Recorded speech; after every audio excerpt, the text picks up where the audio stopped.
Sasa bwana, zamani nilikuwa msichana anaoleka kwa njia nyingine kali sana bwana. Msichana alikuwa akituma tu kushaka anaenda kabisa. Hivi ndio kumbe ameoleka. Nyinyi mnangoja maji ugali imechemuka.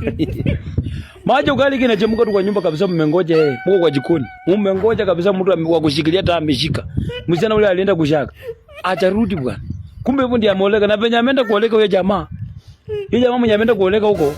Unajua roho yake kisha pende imependa. Sasa ameenda kwa jamaa hiyo nyumba ameweka magazeti kwa ukuta, sasa amebamba design.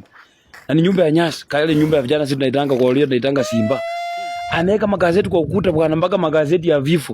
Ameweka tu kwa ukuta, ameshikilia na ungangano hivi, ameshika kwa ukuta.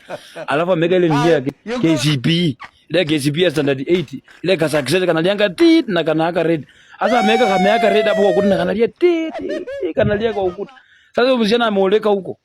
Juu hakuna silinga, ameweka ile nini gunia, ameshona gunia ameweka juu ya nyumba ndani sasa. Alafu chini ya kitanda ameweka hapo system bwana. Amekata mpira na ameweka speaker bwana. Speaker ile na si speaker ya nini? Speaker ile ya radio ile ya Soundtech. Ameconnect bwana, ameweka makaa kwa miti. Amekata miti mbili hivi, ameweka miti mbili hivi, ameweka makaa ndani. Ike inapiga muziki hapo ndani, yeye msichana ameoleka na unga yenye. Oh. Yeye msichana alikuwa anaoleka hivyo ndiye ameenda.